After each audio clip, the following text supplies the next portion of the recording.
Timata mo tātou tēnei ata. Me inoi tātou, ngā mihi o te rā ki te whānau e hui hui nei, kia tau te rangi Māori e, kia whakatapua tātou me ngā mea e whakapono ana tātou. Haumie huie tae ki e. Greetings of the day to the whānau gathered here. Let peace be with us, and may we respect each other in what we believe, bind together, gather together, united.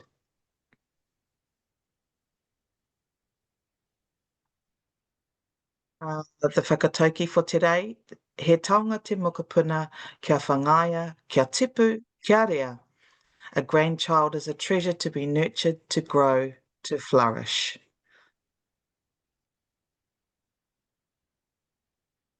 A few housekeeping reminders, muting unless sharing, and we're recording this session and we'll share it with you at a later date.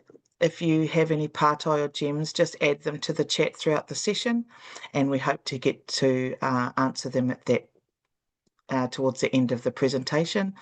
And a reminder about this is a safe place, and please remember confidentiality. Let's continue to connect, inspire, and uplift one another.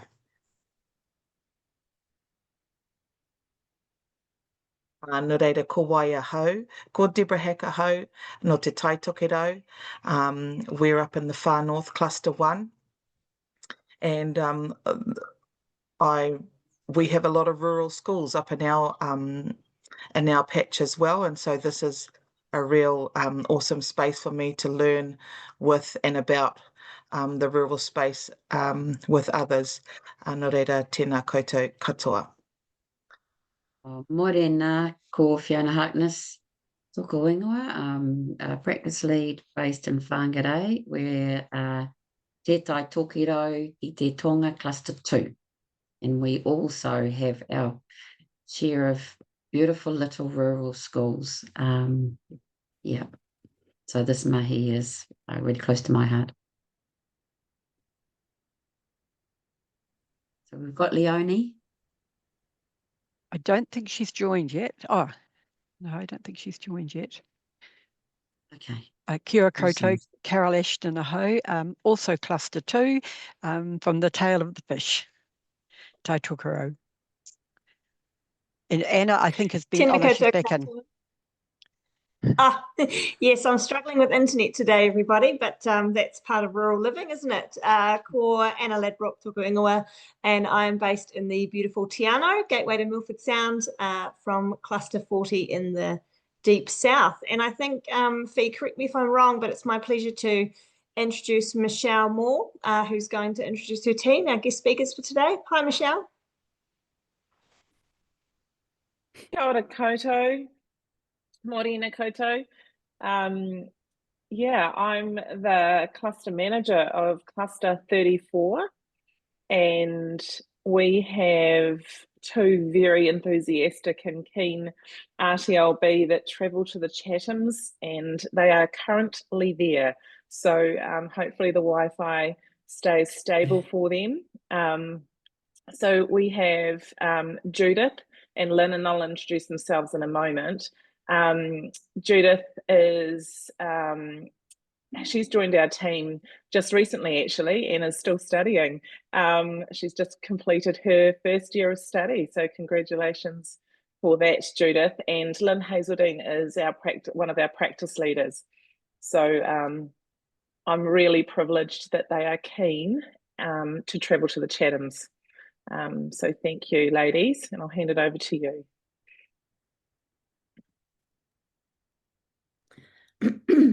Colin Hazeldine toko ingoa, kei te mahi aho ki te Pairoa, cluster 34, South and East Christchurch and the Chatham Islands, Chatham and Pitt Islands actually.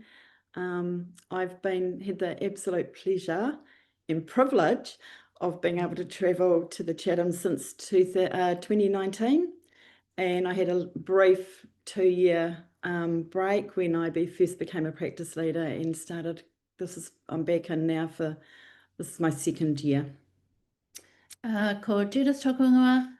This is my 2nd year of travelling to the Chathams, so this is my 5th trip over here. And this year, while Michelle's been studying, I've also been the liaison RTLB, so I've had the pleasure of connecting with the Tomoaki over here online quite regularly, which has been great. Next slide. Yep.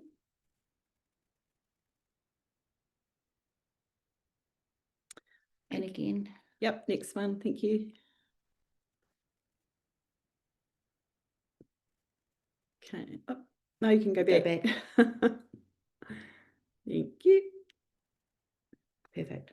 Great. Mati mahi tahi ka I ngā mahi. So that whakatauki talks about how working together and teamwork gets the job done. And we thought that that was a really apt whakatauki for our part of the session, because as we navigate working together with whānau and kaiako, we are also working and living together as colleagues when we're on the island. And one of the key points for that is that travelling with the right people is crucial. So you can move to the next slide. So this slide is just to give you a little bit of background about the islands. I won't read it out to you, but like Lynn said before, we're largely an urban cluster, and these islands are 800 kilometres from our normal patch that we work in. So it's a bit of a trip. When we come over, we fly either out of Wellington, like we did this trip, or Auckland or Christchurch, but the flights are generally just once a week from Christchurch, and once or twice from Auckland or Wellington. So you've sort of got to pick your day and where you leave from. So while getting here is a 2-hour flight, it's also a connection for us from Christchurch generally, and we lose that day to travel as we go along, which is fine. And we're also 45 minutes ahead here, so we are actually at 9:30 in the morning, nearly here right now. And so it's always remembering that when you're booking Zooms and hui and things, that we're just that little bit ahead. There's some preparation involved in coming over here. We do our groceries before we come. We plan our meals and our lunches and everything before we come. We've been a little bit privileged this time because they've started food in schools, lunches in schools here. So we've been able to share the kai with the mokpuna and the kaiako over here this time, and see how it's all been put together. But mostly we bring our food with us. When we head over to Pitt, that's another 20-minute flight in a wee Cessna plane, which is Michelle, isn't it? It's a wee bit of an adventure getting in there with your life jacket on, and he tells you where the axe is in the plane. And you head off over there. It's I haven't been able to go this trip or last trip because of weather. Sometimes you'll get halfway over and they turn around and come back because you get to Orwinga out on the point where they sort of track things from and decide that it's too windy or too cloudy. Sometimes the airstrip over on Pitt, which is a big long strip of grass, is out of action. It's too boggy. You can't get over there. You always pack your toothbrush just in case you can't get back. But going over there is amazing, and you land after 20 minutes and it's another half an hour. Someone will pick you up and take you on a farm track down to the school, and they're always happy to see you. It's just such a joy to get there, and everyone's thrilled to see you and have a chat and have a cup of coffee and a catch up, and you do what you can while you're there. In times of being over here, the flights don't, like the flights to and from the Chathams don't always run on time. We're already being delayed tomorrow by 2 hours leaving here, but we're fortunate that we booked some flexi flights. So if we'd missed our connection in Auckland, then we can sort that out. But those sorts of things, we got stuck over here for about an extra 48 hours in March. The flight didn't go for a couple of days. So there's also implications of that for budgeting and everything at the other end, which has a flow-on effect for doing that. But generally, it's great over here. Fun. Yeah, it's lots of fun. Right, next slide. Yep.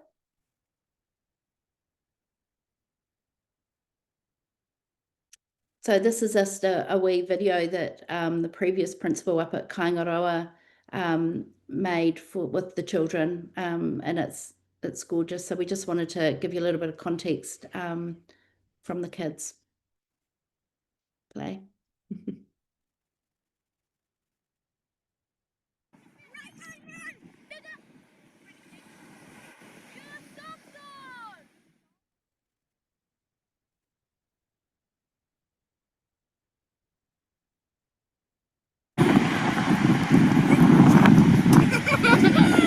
Kia ora koutou, we are the tamariki from Aotearoa School, Chatham Islands.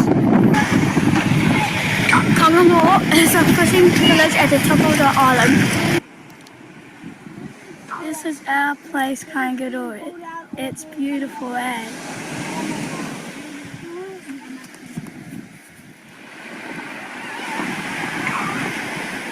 In this movie, we're going to show off our awesome island. Before we show you around the Chatham Islands, we will show you around our school here at Aotearoa.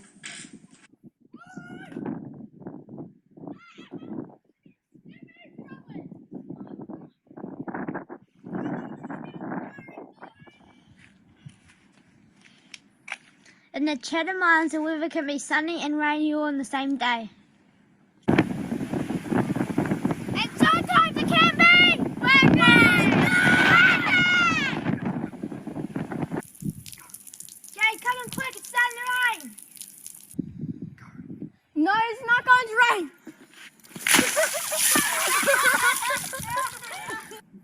See ya! We told ya! At our school we have a community garden and we have lots of stuff here like those potatoes. Right. A strong wind blew the corn down. But we still ate it. We've got cucumbers too. And we've got lots of courgettes as well.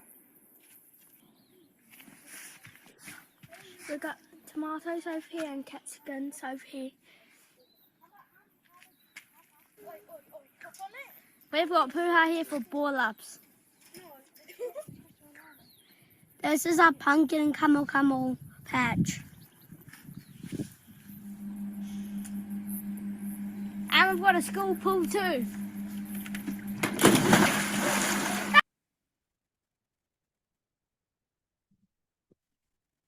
That video is just the kids. It's beautiful and they are gorgeous children.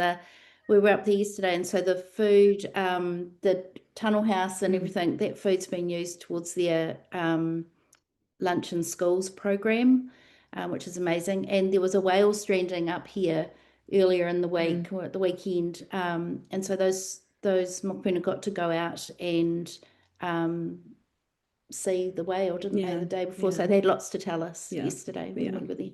They were removing the jawbone and as well, so they got to see those sorts of things as well. So pretty amazing. They're pretty resilient kids, and the community's very resilient as well and very self-sufficient. Yeah, next one. Thanks, Fee.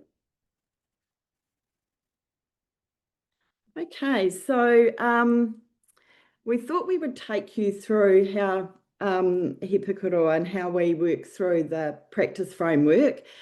We do the best that we can do. Often we arrive and, as we did this time, and only one of the three children was on the island for the whole time. So I managed to connect with whānau and one child, and he's now not at school. And unfortunately, Judith, student at one of the schools, was not, he's unwell and now off the island as well. So although she was able to connect with whānau, so we just have to do the best that we can do, I guess. We do follow the framework though.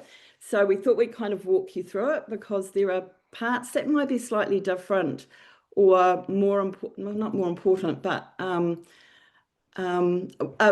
we work them a little differently, I guess, is what I'm trying to say. So whakawhanaungatanga, that is really, really important over here, really important. It takes a lot of time. And that's just building those partnerships with not just kaiako, but whānau as well. It can be really difficult because there is one of the challenges is the staff changes really frequently. So you're just starting to get some traction in a relationship and partnership going, and then you might change those kaiako have left. Or, for example, in one of our sole charge schools, I think last year there were 4 principals. Four, yeah. Two caretaker, 4 principals. So, you know, building those partnerships and relationships does take time.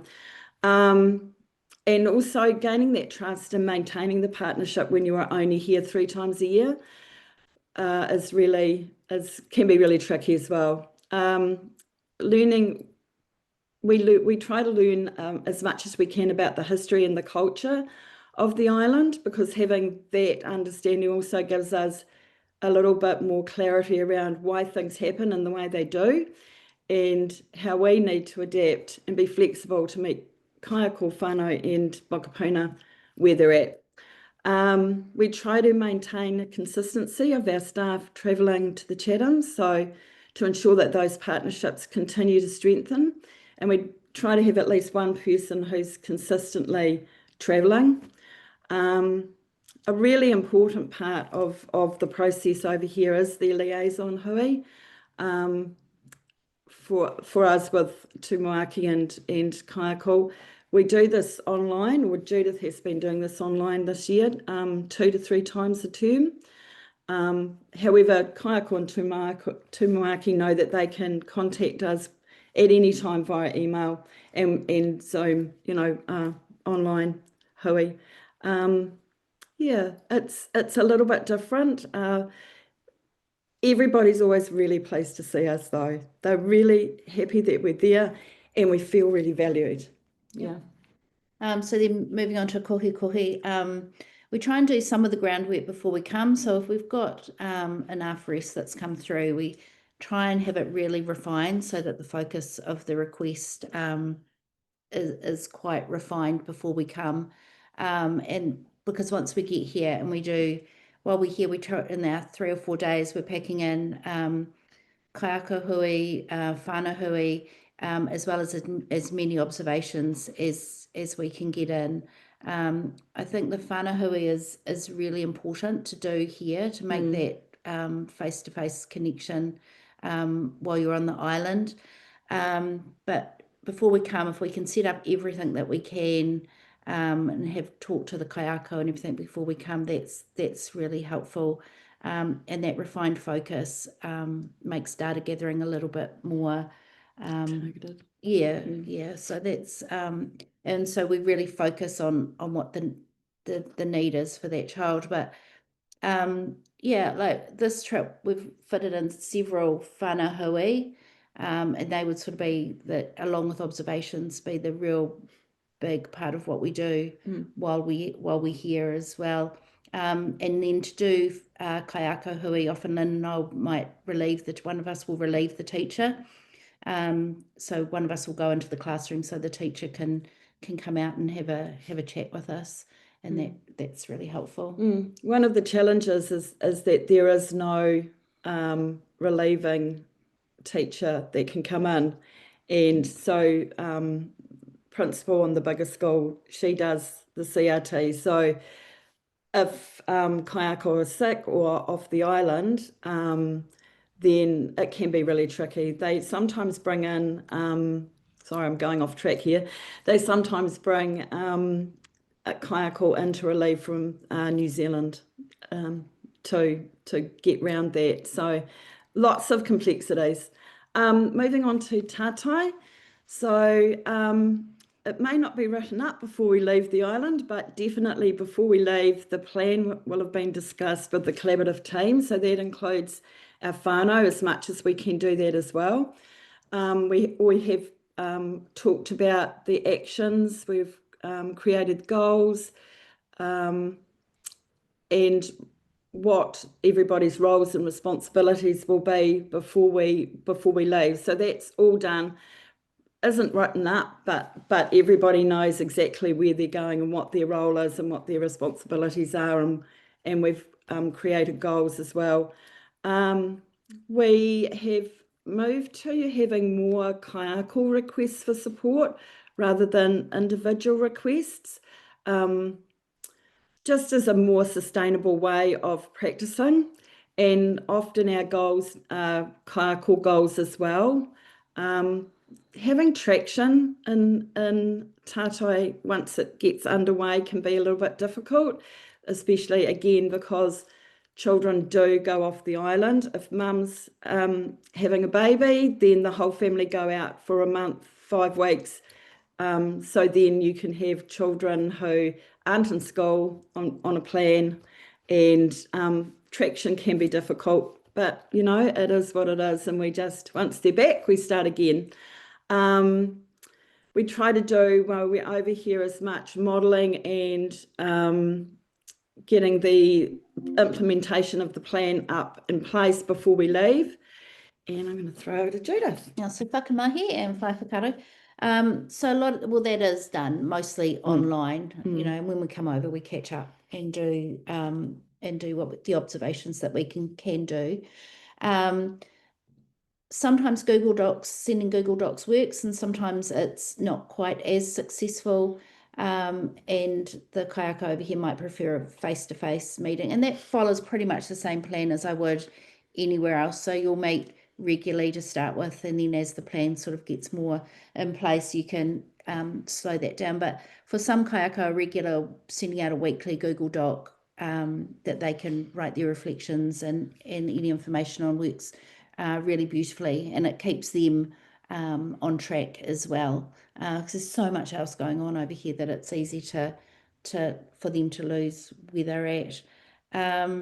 Yeah, when we come over, we catch up again with whānau and with kaiako and doing observations for the whakamahi as well as we're going along. We try to keep whānau involved in the plan and mokopuna as much as we can as well, and that can be tricky too, because there is a little bit of hesitancy for some of our whānau around. They kind of, I think, see us as a government service or ministry rather than a school as being, you know, having host schools and we're teachers. So once you break that barrier though, then they just love to see you and are very, very, they're very grateful, aren't they? Yeah. And the other thing we've found with goal setting is it's really hard to put a time frame. Yes. You might say by week 7, term 2, that this will be in place, but it's just never really works out that way. Yeah. So when we do those reviews, we do look at how things are moving, and we do kind of sometimes have to do a wee bit of an update on the goal.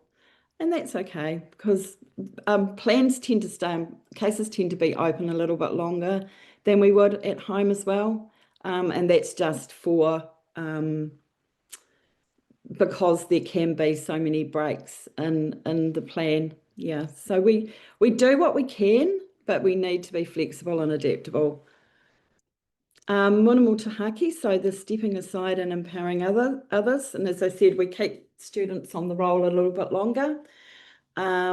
We make sure that we have everyone round the table when we step aside, so that everybody feels that they're supported and know what the plans are and what the way forward is for the mokopuna, or if it's a kaiako around the kaiako, they feel that they've embedded the practices and things are going really well.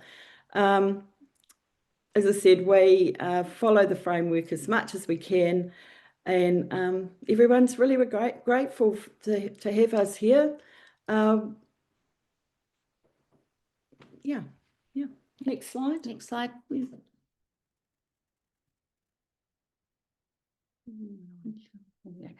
So there's always going to be some challenges over here. This is your bit. Sorry. That's okay.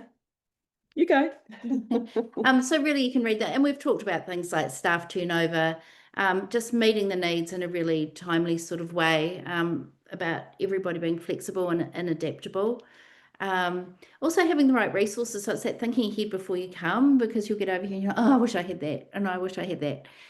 So really making sure that you're thinking ahead as to what the needs might be and what are that sort of kit that you need to have with you that is most powerful for you to have with you at the time. But really just being over here, it's just such a privilege to come and travel and to make the connections that we've made over here and meet the people that we've met.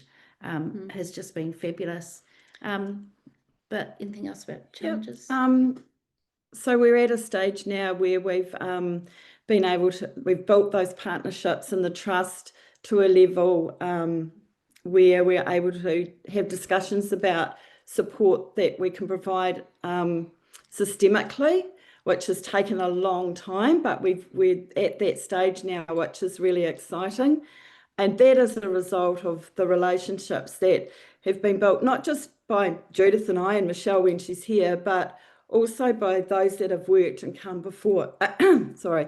here before us. So it's, again, understanding that culture and the history of the island and the time we spent in the schools, that work, that we're getting to know the needs and the aspirations of the mokopuna whānau and kaiako. Those are the things that are really important here. Yeah. So if we just briefly switch to the last slide, we've included a few wee photos. I have so many photos. It was hard to pick, but there's one there that down the bottom, the blue school is Pitt Island School, and the wee Cessna next to it. The house on the hill there is the tamariki here at Te Oni. That's her place. But some of the places we've been able to just have a wee look at. Oh, in the pot right at the top, that's a weka boil up that we had when we were here last time. It's legal to eat weka here. Not included in lunches and schools, no. And there's one there of Michelle sitting on the wee Cessna right in the middle. So thank you. Yes. Yeah. Thank you very much for giving us the opportunity to share. Yeah. And we've, if anybody has any questions and wants to email us, we're more than happy to have our email addresses shared, and we can share what we do, or answer any questions. More than happy to do that. Thank you. Thank you. Judith and Lynn, thank you so much for sharing your experiences with us. And I did forget to mention before Michelle introduced you that if anyone has any partai they would like to ask Judith or Lynn, I know I've got a couple of questions myself, pop them in the chat, and after our next speakers from my own cluster, we will go over the partai for today. So I would now like to introduce my cluster manager, Brent Tangamoa, who can then introduce our guest speakers from Half Moon Bay School in Stewart Island. Welcome, Brent. I must say, Anna, your pronunciation was bang on then. Not that I'd query that, but talofa lava malo elele liana, morena koutou, ko Brent Tangamoa tōku ingoa. Thank you for the introduction, Anna. It is an absolute privilege to introduce to you two remarkable people. The first one is our lovely Sue. She's the RTLB that supports the magical island, Stewart Island, or Rakiura. So I've known Sue for about 40 years, which is, we just talked about before, which is pretty cool. And the other is Kath Johnson, the well-esteemed principal of Stewart Island, Half Moon Bay School. So welcome along. If we can see you, Kath.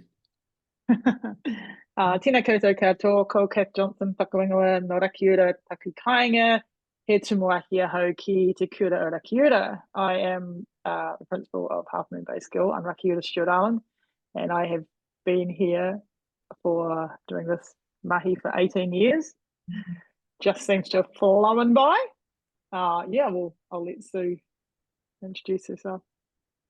Kia ora koutou, ko Suzanne Gillies tōku ingoa, and I am from RTLB from Cluster 40, the bottom of the South Island, and I have the great privilege of being the RTLB liaison for Half Moon Bay School at Stewart Island, and where I've been going now, this is my second year that I've been going over there, and I'll hand it back to Kath here, who is got her speech prepared. I'll just come in where you needed, Kath. This is just a little video one of my year 8 boys did for something else, but I thought it gives you a little bit of an idea about where we are. So we'll just play that.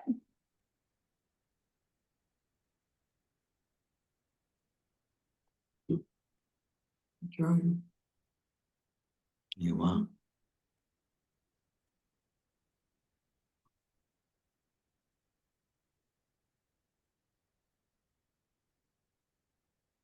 So we are in Oban or Half Moon Bay on Rakiuta, Stewart Island. Our island is pretty much more than 90% national park.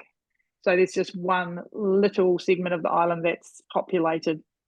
We're right next to the hotel and our wonderful community centre, and right across the road from Stewart Island Flights, where the bus will bring you down from the airstrip.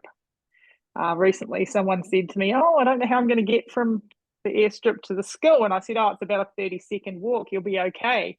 And they came back to me and said, "Oh, 30 minutes. Oh, okay. And I was like, "No, well, literally, it's just right there." So we're super handy for a remote and rural school. We sort of feel like we're in a little bit of a metropolis, which is pretty cool. So yeah, I want to move to the next slide. So super lucky over the last 15 years, our school's only had 4 RTLBs. So that continuity has been just so amazing because they each become part of our school whānau. You really appreciate the fact that we've been allowed to that continuity, because I know sometimes it's been a bit of a challenge to make sure that we can keep our people, and it's just because of the different relationships we have and the different way we like to work and have to work, and our isolation, that it's been just so good to be able to maintain those relationships. And they've sort of become part of our school whānau, which, listening to Judith and Lynn, I can totally relate to a lot of things they're saying about just I guess on the mainland RTLBs, different ones in and out, but we sort of take them into the fold a bit more and just become really part of the school whānau. And I guess like that's less time having to start from scratch and make those connections. We've already got that working on. So if we just want to move on to the next slide. So we are lucky in an island school that we are able to visit the mainland for day trips. So we have our ferry, which takes 1 hour from Rakiuta to Bluff, and then it's a 20-30 minute drive into Invercargill. So we make those trips probably for the senior year 7 and 8s a couple of times a term, so probably 4 times a year, maybe a bit more, which is really valuable. And I know we are so much less remote than the Chathams, obviously, and Pitt, and also Great Barrier. We're sort of the lucky island. We can kind of come and go. Going to town for a day trip is not impossible. We're very well supported by our local ferry company, who transport our children from birth until they finish high school for free. So that makes a huge difference to what we're able to do.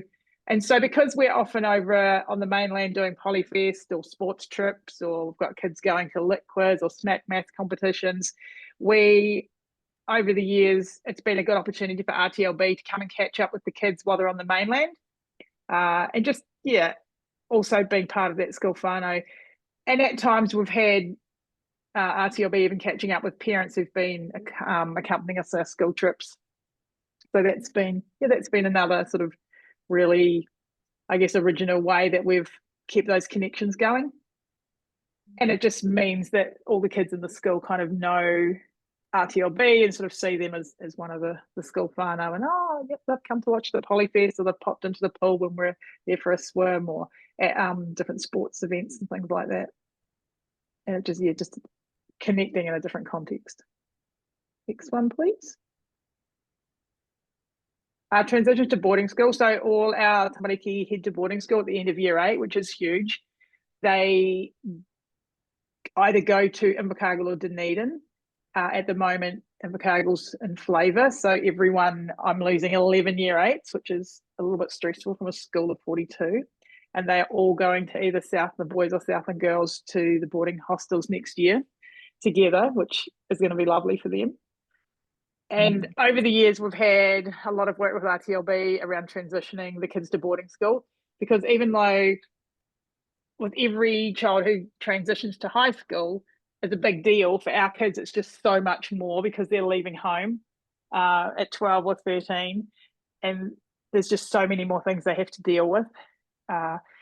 Sort of way back, we started off with transition brochures. Can't remember which RTLB that was, but one of our fabulous 4.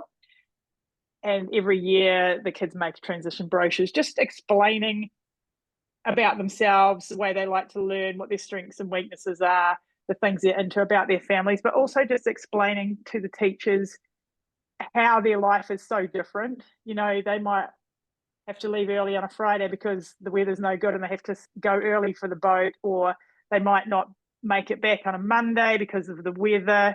There's all sorts of things. They just don't have that parental support where mum and dad are popping into the hostel or taking them out for dinner.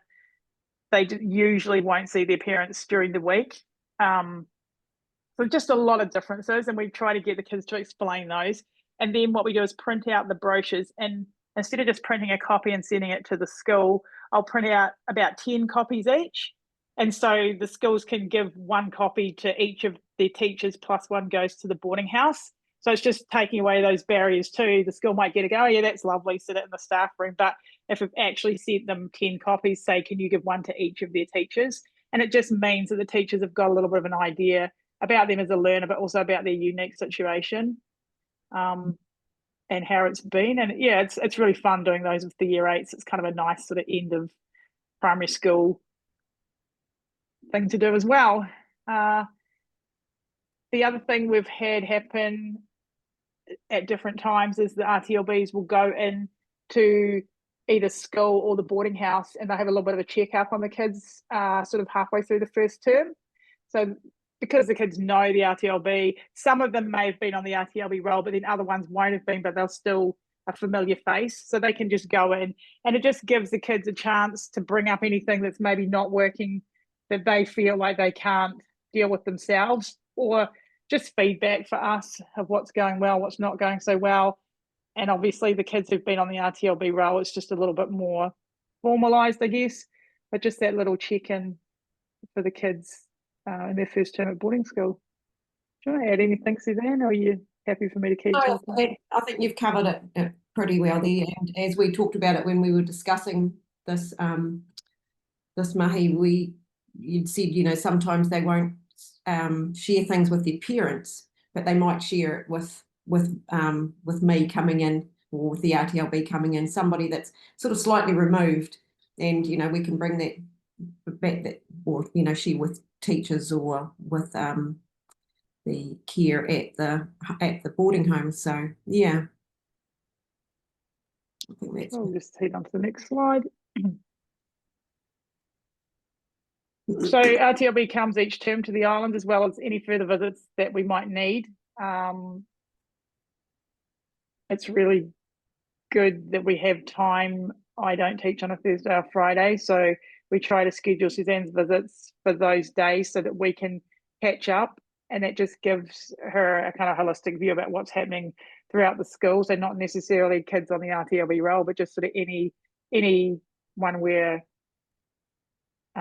just sort of a little bit worried about, or might want a second opinion on.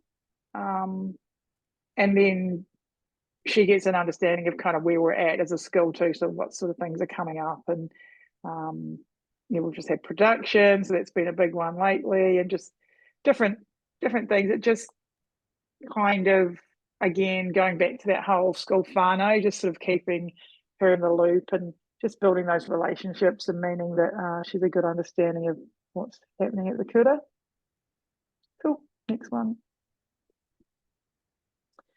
The practicalities of working remotely. So yeah, again, Judith and Lynn talking about this, just being organised, so making sure that I take that time to get back to Suzanne with what we need before she comes. You sort of can't, oh, well, I'll pop back in tomorrow and drop that off, those sort of things. It's great to make sure we've got everything before she gets here. And yeah, coordinating with teachers, making sure everything's all ready to go. Just another one of those things about working in a remote location. Next one, please. Testing and assessment. So it's been really awesome over the last few years, RTLB carrying out the LAS testing with students. And so while it's not replacing the dyslexia testing, it's giving us a really good idea around those learning differences. And it's saving parents having to head to the mainland for like expensive dyslexia assessments when we can get some sort of indication using the LAS and then talk to the high schools about that. And this year it's been really good talking to the Senko of Southland Boys High, where we've got a couple of kids going in there who are going to need a bit of support, and just saying about dyslexia testing, and she's sort of discouraging that parents spending thousands of dollars on that, and sort of happy to go with my word and what we've come up with through different testing here in the Kura, which is a bit of a turnaround, and really appreciate that for our whānau. Cool. In the past, we've had RTLB trips combined with trips from resource teacher of the deaf, speech language therapist. So that's really cool if they can be here on the same day, and then sort of everyone's around the table together. So that's super helpful. And then that coordination is making the most of the expense, travel costs, times, and things like that. That it's precious to everybody, and that's worked well. At the moment, we don't have that happening, but it's definitely has been in the past, and it will be again in the future too. So cool. It's really difficult for our teachers to get off the island for PLD opportunities, especially things that are advertised. It's like, oh, you know, come to this after school course about whatever. Those just don't happen for us. So it's just about all online, which is great, but it's just not the same as that face-to-face. So actually using RTLB for professional learning and development has been huge for us. And when I report to my board every meeting on what professional development teachers have done, I always include RTLB visit and this teacher worked with RTLB, because that's really upskilling the teachers, keeping them in line with what's happening on the mainland, lots of new ideas and resources, approaches, things that they see happening in other classes where they can be, oh, you know, this might be a good thing to try. So that's a very important part of it for us, is that access to extra professional development. Next one. We share our school calendar with RTLB so that they can see coming up and plan visits accordingly, and also can see when we're on the mainland and anything they might want to join in there. And it just saves a lot of that back and forwards, like, oh, can I come these days? Oh no, that day doesn't work. Oh, what about this day? Oh, that day doesn't work. Oh, what about this day? No, that day doesn't work for me. So we just share the calendar. So Suzanne can just look through and go, okay, looks like that Thursday Kath will be there. There's nothing happening. It just makes it just saves those backwards and forwards emails, which has been really good. And yeah, again, just partnerships. Cool. Next one. And yeah, just in conclusion, RTLB service plays a vital role in ensuring equity for our island tamariki. True story, Ministry of Education, my ministry advisor has I've only had a visit from a ministry advisor twice in 18 years. If anyone's been a principal, they will find that amusing. During those 18 years, we've been amazingly well supported, particularly in the last 15 years of that, by RTLB, who, like I say, come at least once a term, and if we need them, they are here more often. And yeah, so despite distance and cost, they make it work, and we're just really grateful for what they provide for our tamariki and our kaiako and whānau. So yeah, ka pai team and Brent and Suzanne and those who have gone before, we're extremely grateful for your service. Thank you. Yeah, I've just noted down some difficulties that from my part I have. It's great having your calendar that I can refer to, And my predecessor, she said, always book the accommodation and, you know, look at accommodation first, because accommodation at Stewart Island is really hard to get. And, you know, so you could have 2 consecutive days over there. Well, I've never managed to do that, so I don't even look at accommodation now. It's with the tradesmen over there and the tourists. They take up the accommodation mainly. So, yeah, so that's where I just look at Kath's calendar, see where I can fit it in, and we go from there. So flight availability, when you want it, you can't always get it. They have a summer timetable and a winter timetable, but I have found that they often have other flights on. So you might be booking an 8 o'clock flight over. It's a 20-minute flight, by the way, to Stewart Island, or an hour in the boat, but we just do the flight. And at most the plane will carry 9 people, but you might not have a lot to discuss or whatever over there, so you might not need as long, you know, or as short. You either can be there too long sometimes, or you can be the flight time, or to get a flight back, you might be there too short. So that's another issue. And the big one for me is weather. I didn't have a particularly nice flight on last week. It was bumpy going over, and you know the plane can be like this, and you fly very low to the water, so you see quite a bit, and then coming in you fly over the van that's to pick you up, and it's a short runway at the other end. So if you're not fussed on flying, it's not a particularly good trip to be making. And then while you're there, you're watching the weather, you know, watching for wind, and wind particularly, it seems to be the small planes don't like wind. And as Judith and Lynn said, and Kath, you have to be super prepared. You've almost got to preempt what you might need to take over. But we have had things delivered rather than me going over to pick up resources. Kath has sent them back, and I just pick them up from the airport, which is quite good. And the other thing I was just going to mention was monitoring. With monitoring, you normally, it's emails and how's it going, and you know, we can't do the face-to-face, as Kath said. You just can't pop in. You haven't got that luxury of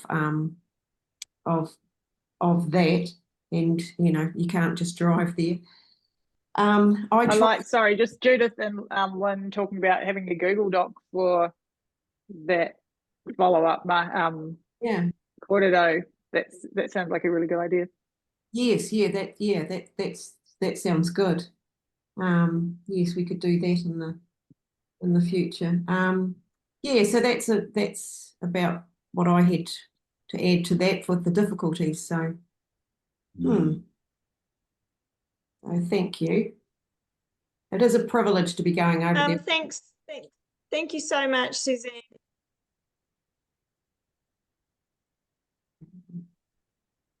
Sorry, Suze, I didn't mean to cut you off then. My internet's a bit patchy at this end, so I think there's a bit of a delay. Thank you, Kath and Suze, for sharing with us your knowledge as well. Now, does anyone have any questions for either Judith or Lynn, or Suze and Kath?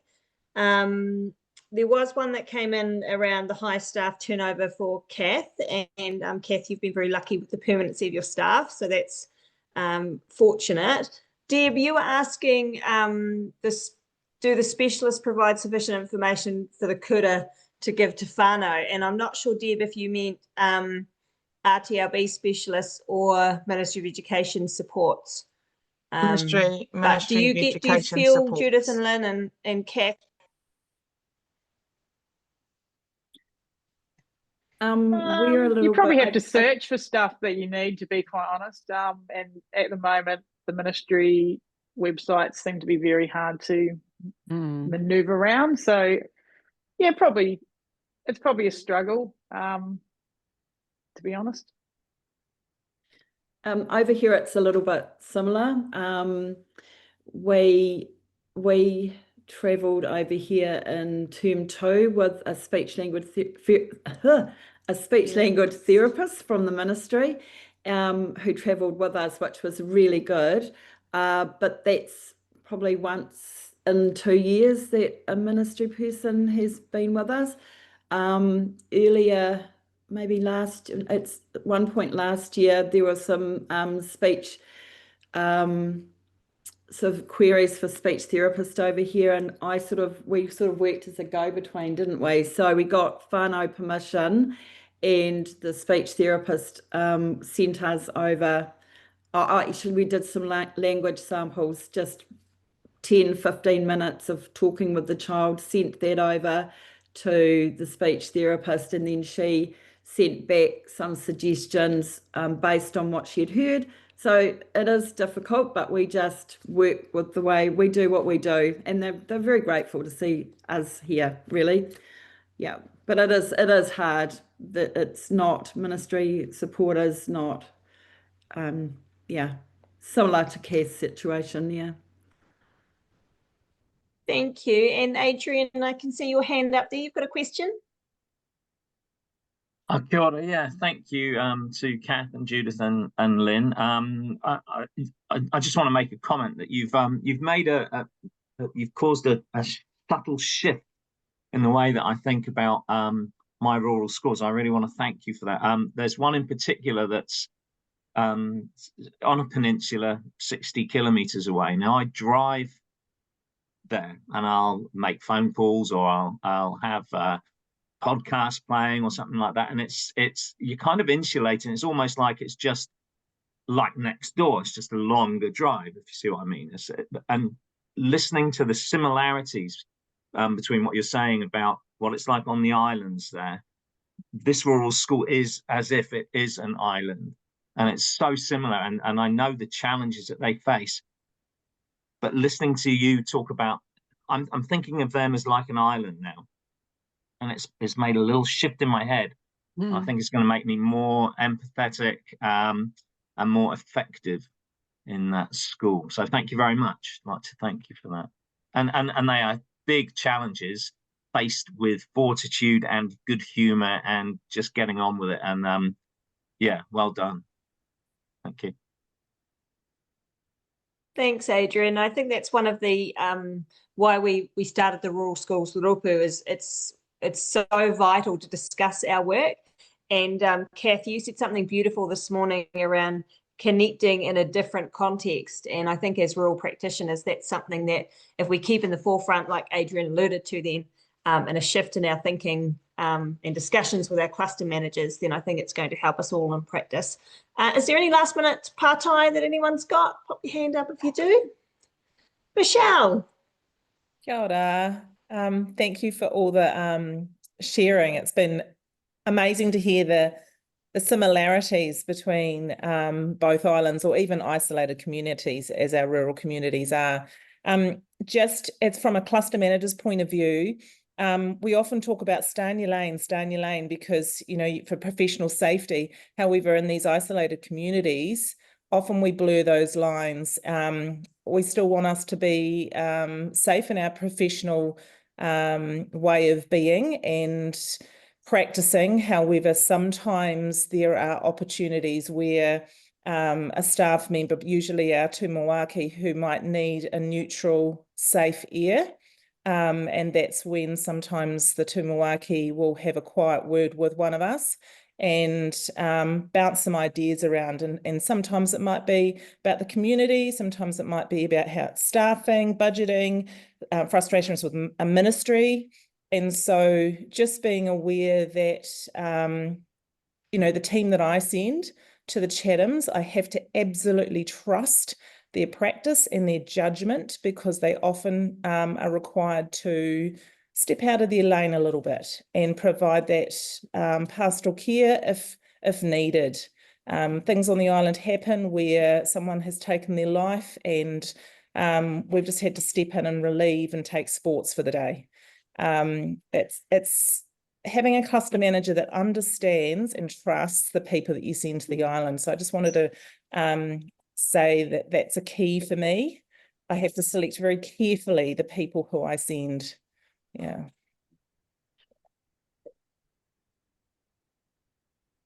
Thank you, Michelle. Right, if there's no more pātai, I think I'd like to hand it over to Carol. I think you're up next. Anna, excuse me. Oh, hi, Brent. Hi. Hey, I just wanted to, I guess I know we know some of the difficulties and challenges of supporting rural schools. I'd love to unpack the transition process a wee bit. I do know there's been a wee bit of difficulty with, like I was listening to Kath, 11 students out of the 42 is effectively a quarter of the school leaving their homeland and come to the mainland. I'm thinking a wee bit about the transition process, because we all know that a seamless transition, you'd have all parties kind of, I guess would you not have principals and that type of thing, or leadership teams going to visit Rakiura or whatever rural area it would be, seeing students in their current environment to welcome them to the new environment. I'm just wondering how that looks and how we can influence a change, I guess, with the ministry, with a lack of visits really and support. Actually, I have to say, Suzanne, I had a win. Southland Girls will be here on the 20th of November, yes. 2 of them, to come and meet our girls, our 7 girls on their home turf. So that's awesome. Oh, well and done. We also had another win with the ministry too, because our kids have had to catch a private bus from Bluff to the schools and back. And although the ferry are very generous with free travel, they've actually decided to cut the bus next year because they literally don't have enough room for all our kids, plus they're paying guests. So they've had to say, well, sure, we're fine with the ferry, but we can no longer take the kids on the bus. And so I did talk to my ministry advisor, and she talked to Southland Girls, Southland Boys, who talked to Go Bus, and they've now organised a ministry bus. We'll take the kids on a Friday night, and Go Bus will pick the kids up on a Sunday on a private deal. So yeah, I've had a couple of wins around transition in the last couple of weeks. Initially, Kath, when you asked the transitioning schools to provide a representative to come and visit and see your children in their current environment, the response was a no, wasn't it? Keep saying, oh, next year, we'll do it next year. We hear you, we'll do it next year. And then I finally got a bit grumpy this year and, kind of really got back to them. And anyway, I come in, I've just booked my flights. To share with others, because they probably come across the same problem. What did you do to escalate things? Well, I just really email about how our tamariki face these barriers every week, and their whānau face these barriers. And like you're saying, the cost and the time's a barrier to come. And we say, well, we're sending you this bunch of kids who face these barriers every single week. So it's a little bit, ironic when you're saying, oh, it's a long way to come, it's going to cost a lot. Well, that's what our whānau go through every week. I mean, we are so lucky here. We have such a supportive community and quite a, not necessarily the kids in the school, but quite a wealthy community. So we have a couple of, private benefactors that actually provide boarding bursaries to all our tamariki on top of the government boarding allowance, which one of my ex-students got raised by going through Parliament, just by the way. But yeah, another couple of groups that actually help with the funding of the kids going to high school. It's a huge expense. And Chatham's even bigger. I know that. So yeah, just sort of getting them to commit. And I guess now I've done that, I'm probably going to start with Boys High and say, well, Girls High coming to visit. So when will I book you in? It's really important. That's the thing. It is. It's those conversations. And Brent, you've raised something important there for us. I'm just conscious of time that we said we're going to wrap up at 9:30 today. But from the Rural Schools Professional Learning Network perspective, I think it would be worthwhile us having a wee korero around doing a transition specific webinar, if anyone else would be interested in that. So we'll put our heads together and come up with something. Over to you, Carol. Kia ora. Thank you to our speakers for connecting, inspiring and uplifting us today. It's been really, really good to listen to. And I've got a page of notes alongside me here, things to go away and think about. So what's next? Connect. Encourage your cluster colleagues to join the RTLB Mahi in rural schools, because there's a lot of us working in rural schools, and let's spread the word. Inspire, so reflect on your mahi in rural schools and what you might do differently after today's hui. And as I say, I've already made a little list of things I'm going to go away and think about. And uplift, share your reflections and learning with a colleague. So our next session is going to be in 2026, and the date and time will be confirmed. But do encourage your colleagues to join us. Thank you. And also on our RTLB Mahi in rural schools, join our group and you can contribute resources, ask questions, and continue to support your colleagues. Thank you. Kia ora tātou, and just a big mihi, particularly to the cluster managers who have joined us today. Thank you for your ongoing and continued support in that, and just having the time. That was something that came across throughout the presentation. Is very time bound. So the fact that we're all here today, having time with each other has been invaluable. So thank you to our speakers. We really appreciate your contributions to our rural school spaces and the information that you've shared with us.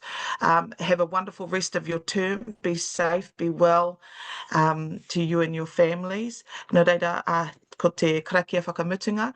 Kia tau te manaakitanga ki runga ki tēnā o tātou. Kia piki te